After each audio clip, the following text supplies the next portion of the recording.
Welcome back to the channel, everyone. Okay, today we've got a different video for you guys. We're getting work done in the garage. I don't know how you guys' summer has been, but here in Oklahoma, it has been extremely hot. So I actually made a big move that I've been wanting to do for quite some time. And I actually purchased a mini split for this garage so that it'll be easier for me to get work done out here for you guys so I can keep uploading videos. So I'm coming to you guys from the future. I forgot to do this intro, so I'm doing it now. Right now, we're gonna turn the camera around, we'll jump into this project, and we'll get everything started. And this is the unit that I was able to pick up. As you guys can see, it's a 36,000 BTU unit. This thing is what you would consider a 3-ton mini split unit.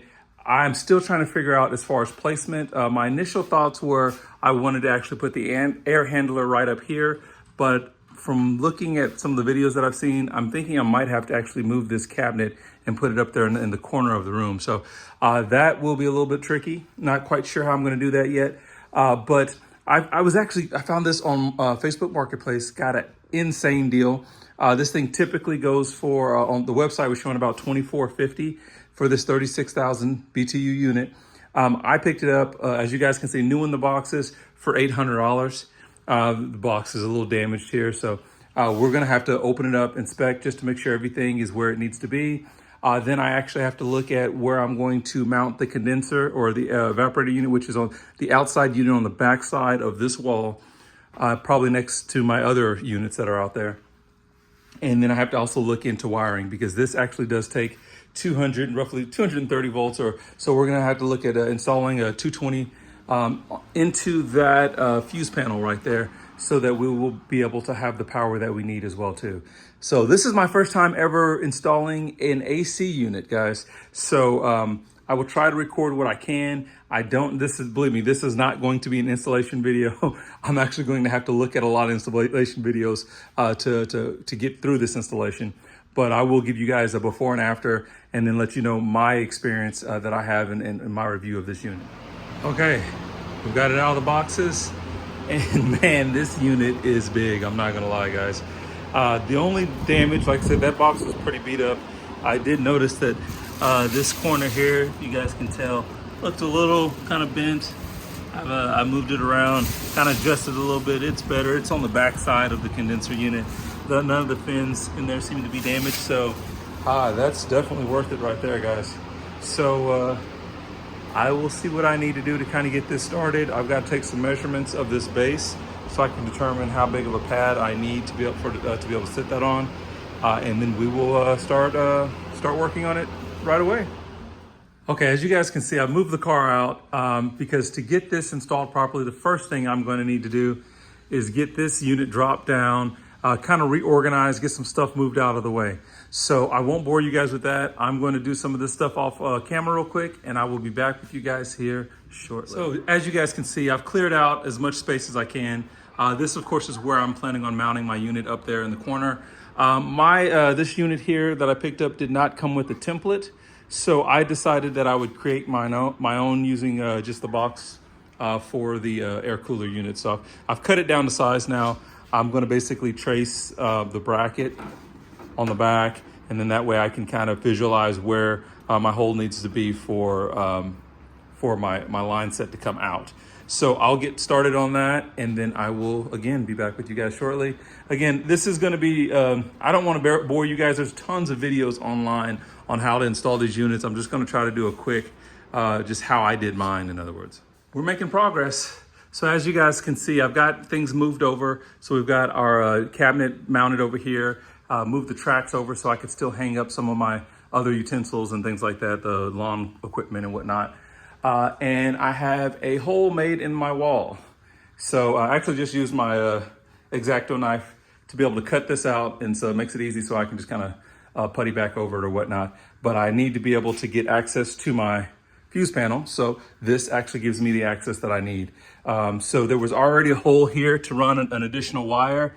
I just went ahead and drilled another hole here, so I will be able to run cables down from here from my fuse box right through here, and then I'm probably going to go right about here, make a hole through the wall and the brick, and I'll kind of give you guys a look at, sorry, it's one of those actually nice overcast rainy day. So that hole should actually line me up right about here so that I can come out and I can actually mount my, my box right next to the other two disconnect boxes. So that's the plan, and we are working on it. As you guys can see, some of our parts have started to come in. It's a new day. This is a pad that we've purchased to actually mount our condenser unit now. I have a lot of the wiring that's necessary. The main thing, and of course been working on my son's car too. But now what I'm going to do here is we need to go ahead and drill a hole to run our electrical to our electrical panel, and that way we can mount our electrical box on the back side. And then I will have to run and pick up a drill bit, basically a drill hole saw to be able to make my hole here. I might lift it up just slightly and then make that hole, and that way I can run those, I can go ahead and mount the unit and keep that going. So right now I'm gonna go ahead and get this started here, but I will be back with you guys shortly. Again, this is not gonna be a complete how-to. This is just kind of me running through this process, and because this is the first time I've ever done it. So we've got our hole made. That's actually, as you can see, going outside. I will then have to just run my wires up to the fuse box, which I have plenty of length there now. And so my next step here at the moment is kind of leveling out this section here so that I'll be able to put my pad there. That still is a little, needs to probably be brought down a little bit. I'm gonna go grab my level. But as you guys can see, this here is where my line's coming out. So I'll be able to go ahead and mount that box there, which these newer boxes, a little slimmer, a little cleaner. So it's gonna sit right next to it, but it'll be slightly smaller, but it's all good. So it's looking good. Guys, so we now have our 3-inch hole made. I had to go pick up a 3-inch hole saw, or 3.5-inch hole saw from Harbor Freight, because that PCV is 3 inches inside diameter, outside is about 3.5. And as you guys can see, that's how that's sitting. My biggest issue is that it's hard to find blades that will cut through brick, especially at that 3.5-inch size. This has taken me the most time, is really trying to get that hole made. I had to actually use one of my smaller blades and just make multiple holes and then use a chisel to chisel it out. But now I have basically what I need. As you guys see, I have a little tape line around it. That's just so that I can actually pull it out and now use my my jigsaw, or my sawzall to chop off what's the excess that's not necessary. So we'll have a flush fit right there on the hole. So man, that was really difficult. Not difficult, but just time consuming. So we did our work with our sawzall, and that is now what our finished product looks like right now. I got myself some gap filler. It's just kind of a spray foam that'll just kind of fill in the gaps there, but it looks much cleaner there. So I'm just gonna go ahead and spray that up, and then I'll work on wiring up the, so we've got the wiring now wired up. I just ran my power cord right through here, took the panel off, wired in based off of what my diagram shows. And of course this here, from what I understand, this is for Wi-Fi. So I thought that this unit would have it, and it does have Wi-Fi, so that's awesome. Really excited about that too. So now we're gonna go ahead and get it flipped. Actually, we'll flip it over, make sure we get this bound up nice and tight, just with some electrical tape, and then we're gonna go ahead and start working on just mounting our unit. Okay.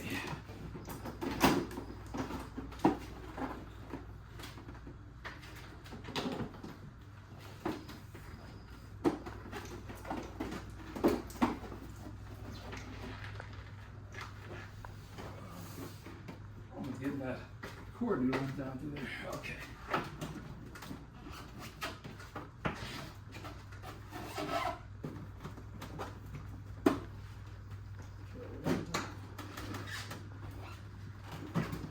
Let's stop right there.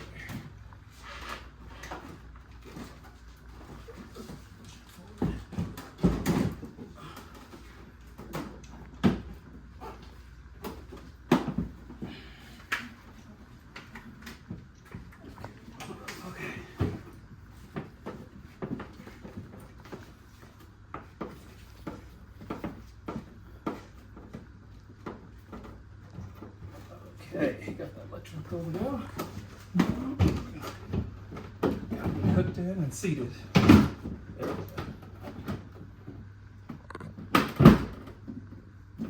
in place. As you guys can see, we've got the air handler mounted. I did have to drop it back down a little bit because I wanted to have that nice little finish cover there. So I brought it back down, put that on, but now we are good to go there. So now it is all about wiring and then vacuum out the system. As you guys can see, I've got my lines coming out. So what I will do now is I did get a line cover kit, but I did not get the right drill bits to tap into brick. So I'll get the line cover kind of set up because that's just finishing and I can work on that in a little while. But I want to start working on getting the venting and all that done, or the vacuuming out of the system done. And then while it's vacuuming out, I'll be working on the electric. Okay guys, we got our outside unit installed. I'm trying to determine if that's going to be where my final positioning. I don't know if I want a little bit more room against the wall or not, so we'll figure that out, but it's not fully mounted at the base. Right now I'm working on getting my lines connected. So I've got my valves off, or the caps off of the valves. We're gonna get that connected so we can get this system vacuumed out and I'll be able to return my vacuum pump. Okay guys, so as you guys can see, I got my lines ran down. I've connected my pipes. Everything is nice and tight. Nice and tight here as well too. I've got the trim piece up here, just kind of loosely on. One of the things, I have to go get a new drill bit so that I can actually secure all of that down nicely.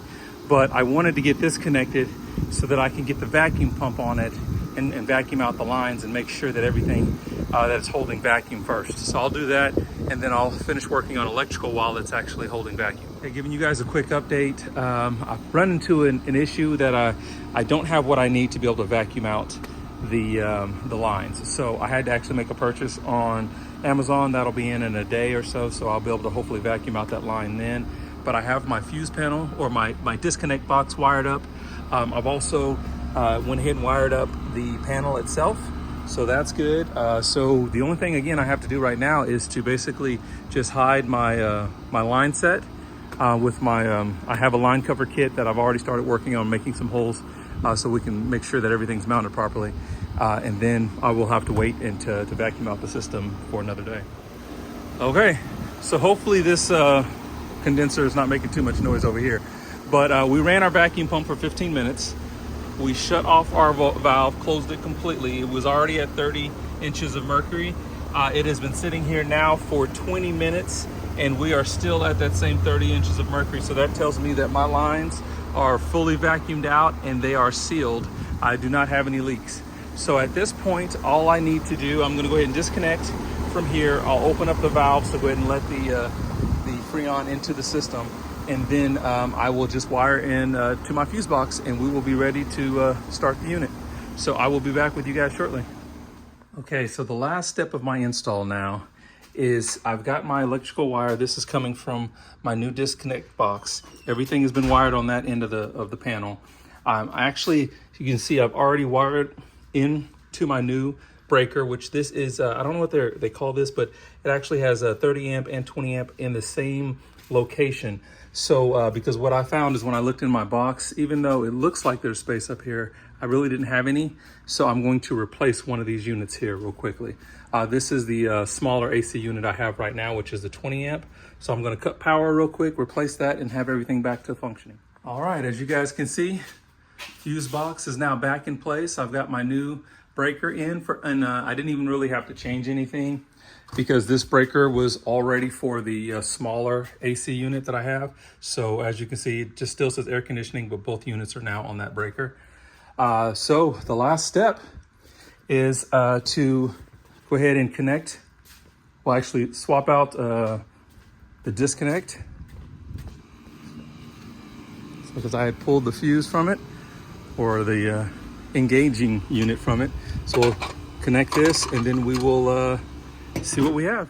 Okay guys, we've got our remote control out. I'm gonna try for our first start. Let's see what we have.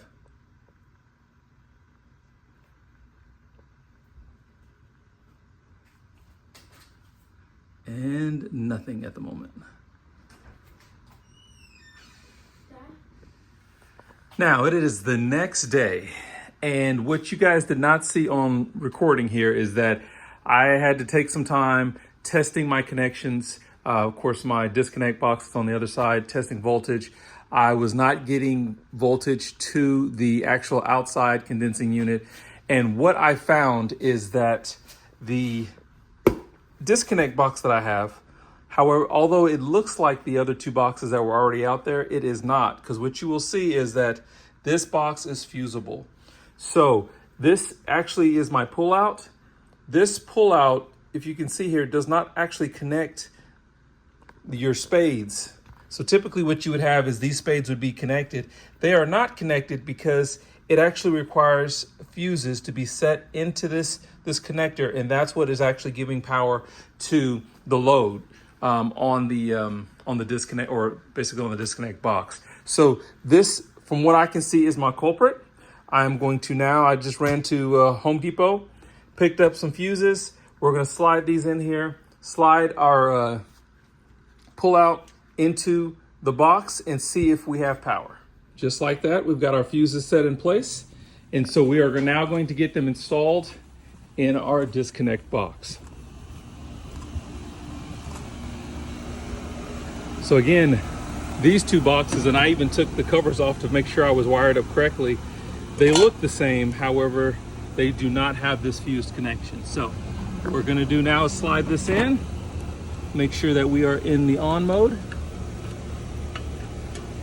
Okay, so that is now in. As you can see here, it does tell me that it is on. And you can see on is actually the correct side up now. And so we will see if we have power inside. Okay, so one thing I will need to do is I had turned the breaker off, so we will turn this breaker on now. And we just heard it start up. There it is. So we do have power. We are good to go. So we will see what we can do to test this unit out. I can actually see a red. It's probably not going to show up well on the camera, but there's a little red power indication right there on the end of that. So we're gonna, and we just turned it on. There it is. Now we turned it on. So now it is showing 71 degrees. So what I'm going to do now is give a little test. We'll see how long it takes this room to cool up. I'm going to shut the garage door now and we'll give it a shot. So now, as you guys can see, it's been a few weeks. I've got my equipment moved back over in front. I still will need to do a little bit of drywall repair behind that. But as you guys can see, the unit is running flawlessly. I typically have it set around 77 degrees, and I absolutely love it. It helps keep this garage very, very manageable. I'm not really trying to have it, like a refrigerator in here, but for working out in the garage, as well as even doing like my workouts over here, it works out perfectly. So yeah. So again, guys, this is not a DIY installation. I'm not trying to walk you through all the steps. Just want to show you guys what I did on how I got my AC unit installed. If this is your first time to the channel, make sure you like and subscribe. Keep coming back for more content. All my other subscribers out there, you guys will have some more BMW content coming soon. Everyone be safe, and we'll catch you guys in the next video.